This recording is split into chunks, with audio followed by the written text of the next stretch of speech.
سورۃ التوبہ آیت نمبر 38 اعوذ باللہ من الشیطان الرجیم بسم اللہ الرحمن الرحیم یا ایہا اے الذین وہ جو آمنو ایمان لائے یا ایہا الذین آمنو اے ایمان والو ما کیا لکم تمہیں ہوا ہے ما لکم تمہیں کیا ہوا ہے اذا جب قیلا کہا جاتا ہے لکم لیے کم تمہیں تمہارے لیے یا تمہیں اذا قیلا لکم جب تمہیں کہا جاتا ہے انفرو تم نکلو فی سبیل اللہ فی میں سبیل اللہ راستے میں اللہ کے اساقلتم تم بوجھل ہو جاتے ہو الی الارض زمین کی طرف یعنی تم بوجھل ہو کر زمین کی طرف جھک جاتے ہو یا دنیا کی طرف مائل ہو جاتے ہو اردیتم کیا ردیتم تم راضی ہوگے ہو بالحیات دنیا دنیا کی زندگی سے دنیاوی زندگی سے من الآخرتی من بدلے میں الآخرتی آخرت کے کیا تم آخرت کے بدلے میں دنیاوی زندگی سے راضی ہوگے ہو فما پس نہیں ہے متاع الحیات الدنیا متاع الساز و سامان الحیات الدنیا دنیاوی زندگی کا ساز و سامان نہیں ہے فی الآخرتی آخرت کے مقابلے میں الا مگر قلیل تھوڑا فما متاع الحیات الدنیا فی الآخرت الا قلیل سو آخرت کے مقابلے میں دنیاوی زندگی کا ساز و سامان کچھ بھی نہیں مگر بہت ہی کم۔ اس آیت مبارکہ میں اللہ رب العزت نے اپنی راہ میں نکلنے کی ترغیب دی ہے اور جو لوگ سستی اختیار کرتے ہیں ان کو تنبیہ کی ہے۔ اس آیت کا پس منظر غزوہ تبوک کے بارے میں ہے۔ حضور صلی اللہ علیہ وآلہ وسلم جب طائف کی مہم سے فارغ ہوئے تو آپ نے ذوالحجہ سے لے کر رجب تک مدینہ منورہ میں قیام کیا،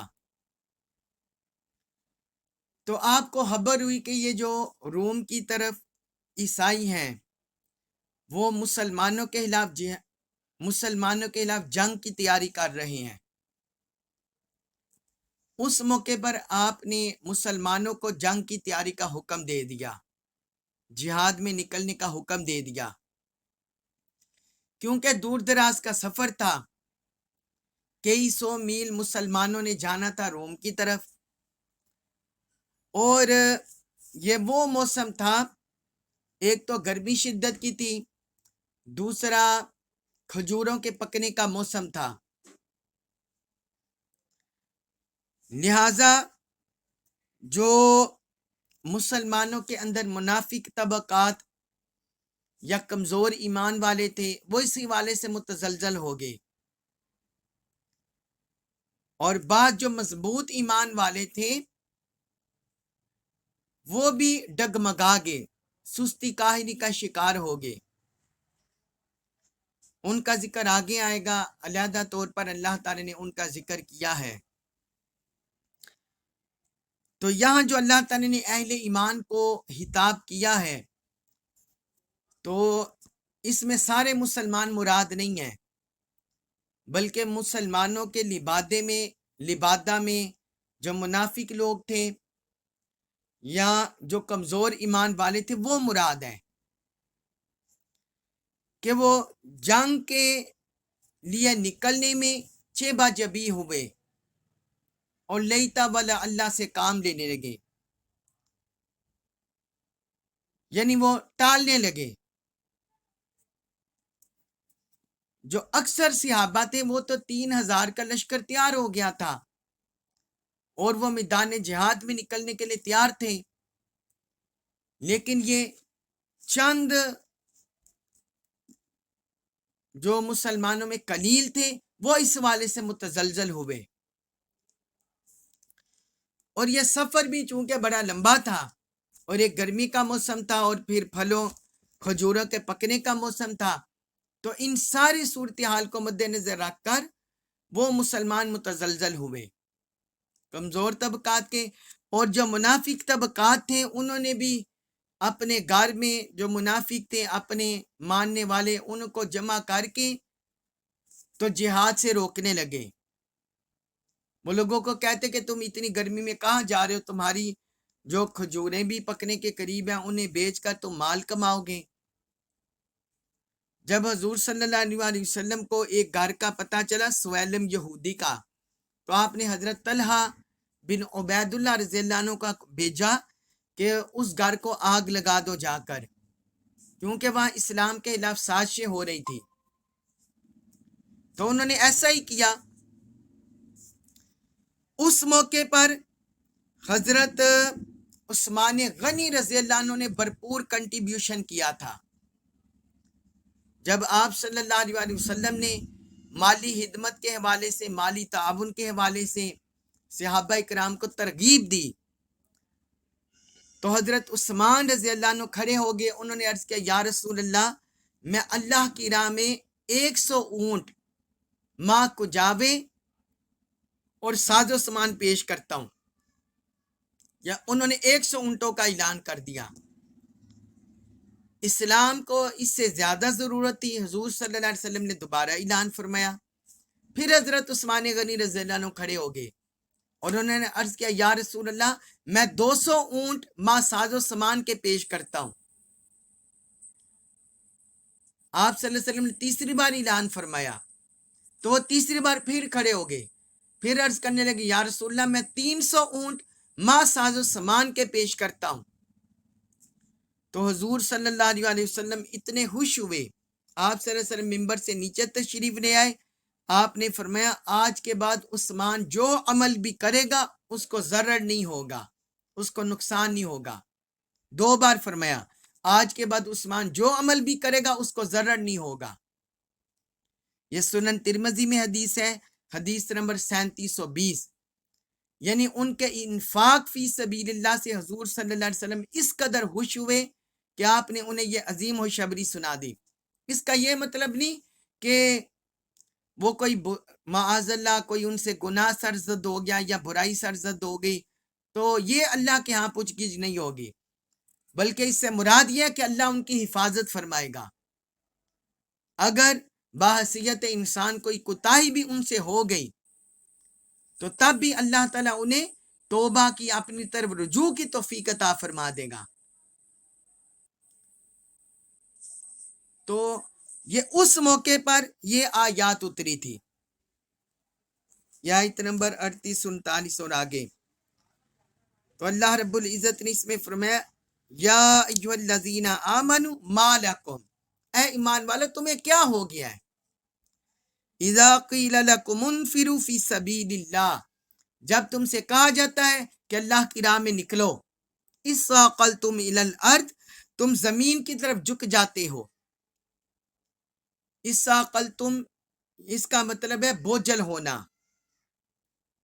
کوئی بندہ باری ہو جائے، بوجھل ہو جائے، اسے بولتے ہیں وزنی چیز، اسے بولتے ہیں اثاقلہ۔ تو فرمایا تم بوجھل ہو، زمین کی طرف بوجھل ہو جاتے ہو۔ مراد یہ ہے کہ تمہارا دھیان، تمہاری توجہ اپنی جو مفادات ہیں یا دنیا داری ہے اس کی طرف کنورٹ ہو جاتی ہے، اور تم اس کا سوچنے لگتے ہو کہ ہمارے پیچھے مال کا کیا ہوگا، ہماری فصلوں کا کیا ہوگا، ہمارے گھر بار کا کیا ہوگا۔ فرمایا تم جو ماضی میں اتنی قلیل تعداد میں اور اتنے کم ذرائع سے تم جنگیں کرتے آئے ہو، کیا تمہیں وہ اپنا شاندار ماضی یاد نہیں؟ یہ اللہ تعالیٰ نے من حیث الکل سارے اہل ایمان سے خطاب کیا، اس لیے اس کا آغاز کیا، ما لکم تمہیں کیا ہو گیا ہے۔ اِسَّاقَلْتُمْ إِلَى الْأَرْضِ، آگے فرمایا أَرَضِيتُمْ بِالْحَيَاةِ الدُّنْيَا مِنَ الْآخِرَةِ، فرمایا کیا تم آخرت کے بدلے میں دنیاوی زندگی سے راضی ہو گئے ہو؟ دنیا میں جو مال و متاع ہے، جو یہاں ساز و سامان ہے، نعمتیں ہیں، آرائش اور آسائشیں ہیں، کیا تم اس پر راضی ہو گئے ہو؟ یہ تو عارضی ہے، چند روزہ ہے، اور آخرت کی زندگی ابدی ہے۔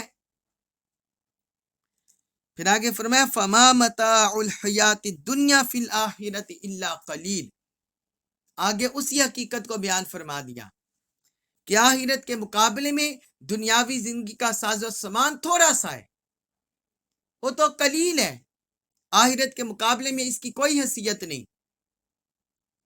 آخرت وہ ہمیشہ رہنے والی زندگی ہے، وہ قائم رہنے والی زندگی ہے۔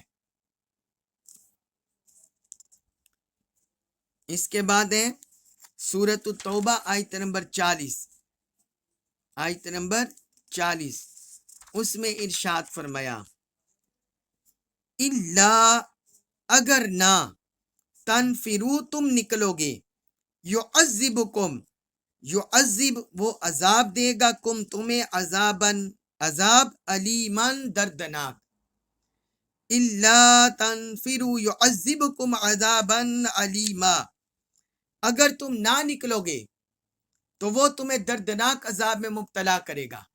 یہ اللہ کی طرف اشارہ ہے۔ وَيَسْتَبْدِلْ، اور وہ بدل دے گا، قومن، کسی اور قوم کے ساتھ، غیرکم، تمہاری جگہ، وَيَسْتَبْدِلْ قَوْمًا غَيْرَكُمْ، اور تمہاری جگہ کسی اور قوم کو بدل دے گا، یعنی اور کسی قوم کو لے آئے گا۔ وَلَا تَضُرُّوهُ شَيْئًا، وَلَا، اور نہ، تَضُرُّوهُ، تَضُرُّ، تم نقصان پہنچا سکو گے، ہو اسے، شَيْئًا، کچھ بھی، وَلَا تَضُرُّوهُ شَيْئًا، اور تم اسے کچھ بھی نقصان نہ پہنچا سکو گے۔ وَاللَّهُ عَلَى كُلِّ شَيْءٍ قَدِيرٌ، واللہ، اور اللہ، علی، اوپر، کلی، ہر، شیء، چیز کے، قدیر، قدرت رکھنے والا ہے۔ واللہ علی کل شیء قدیر، اور اللہ ہر چیز پر بڑی قدرت رکھتا ہے۔ اب اس آیت مبارکہ میں اللہ رب العزت نے جب جہاد کی ضرورت ہو اور بندہ جہاد کے لیے نہ نکلے، چاہے وہ دفاعی جہاد ہو یا پیش قدمی کی صورت میں ہو، جیسا بھی ہو، جب حاکم وقت بلائے، اسلامی ریاست کا حکمران بلائے کہ اسلام دشمن طاقتوں نے اسلام کے گرد گھیرا تنگ کرنا شروع کر دیا ہے، اسلام کو نقصان پہنچنے کا خدشہ ہے، اسلام کے مٹنے کا اندیشہ ہے، یا وہ اس کی جغرافیائی، سیاسی، معاشی کسی بھی حوالے سے نقصان پہنچا سکتے ہیں، جب کسی ایسا حملے کا خطرہ ہو اور اسلامی حکمران اپنے دفاع کے لیے یا پیش قدمی کے لیے جنگ کا اعلان کریں، جہاد کا اعلان کریں، تو پھر ہر صاحب استطاعت پر، مسلمان پر جہاد کرنا واجب ہو جاتا ہے، جہاد کرنا فرض ہو جاتا ہے۔ اگر وہ اس میں کمی کوتاہی کرے گا تو رب کی بارگاہ میں باز پرس ہوگی۔ اللہ رب العزت نے یہاں اسی بات کی تنبیہ فرمائی ہے، فرمائے الا تنفروا يعذبكم عذابا علیما، اگر تم جہاد کے لیے نہ نکلو گے تو وہ رب تمہیں دردناک عذاب میں مبتلا کرے گا۔ اس وقت حضور صلی اللہ علیہ وسلم کو خبر مل چکی تھی کہ جو روم والے ہیں، عیسائی، کرسچین، وہ مسلمانوں کے خلاف بڑی جنگ کی تیاری کر رہے ہیں اور وہ اسلام کو مٹانا چاہتے ہیں، اسلامی ریاست کا خاتمہ چاہتے ہیں۔ اس لیے حضور صلی اللہ علیہ وسلم نے اس خبر پر صحابہ کرام کو، مسلمانوں کو الرٹ کر دیا اور ان کے لیے جنگ کی تیاری شروع کر دی۔ اللہ رب العزت نے یہاں اسی بات کی طرف اشارہ کیا۔ اور تنبیہ کی مسلمانوں کو، فرمائے الا تنفروا يعذبكم عذابا الیما، اگر تم نہ نکلے تو وہ تمہیں دردناک عذاب میں مبتلا کرے گا۔ آگے فرمایا وَيَسْتَبْدِلْ قَوْمًا غَيْرَكُمْ، اور وہ تمہاری جگہ کسی بھی قوم کو لے آئے گا، تمہاری جگہ کسی بھی قوم کو بدل دے گا۔ مطلب یہ ہے کہ وہ مالک ہے، وہ خالق ہے، وہ قادر ہے، ساری کائنات پر، سارے انسانوں پر اس کا تصرف ہے، تو تمہاری جگہ بدل دے گا، کسی اور کو لے آئے گا۔ کسی کے دل میں بھی اسلام کے لیے، جذبہ جہاد کے لیے ہمدردی اور تلی پیدا کر دے گا۔ وَلَا تَضُرُّهُ شَيْئًا، اور فرمایا تم اسے کچھ نقصان نہیں پہنچا سکتے۔ اگر وہ تمہاری جگہ کسی اور کو لے آئے گا۔ جو منکرین زکوٰۃ ہوئے حضور صلی اللہ علیہ وسلم کے وصال کے بعد، حضرت ابوبکر صدیق رضی اللہ عنہ نے ان سے جنگ کی، تو کیا اللہ تعالیٰ ان کی جگہ کوئی اور نہیں تھا لے آیا تھا۔ حضور کے وصال کے بعد جو قبائل مرتد ہو گئے، اسلام سے پھر گئے، تو کیا اللہ تعالیٰ ان کی جگہ نہیں لے آیا تھا۔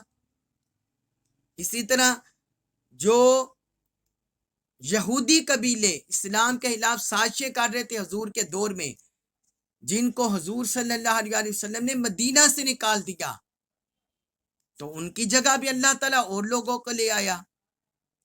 تو یہاں اللہ تعالیٰ نے فرمایا کہ تمہاری جگہ اللہ اور لوگوں کے ساتھ بدل دے گا، اور تم اسے کچھ نقصان نہیں پہنچا سکتے۔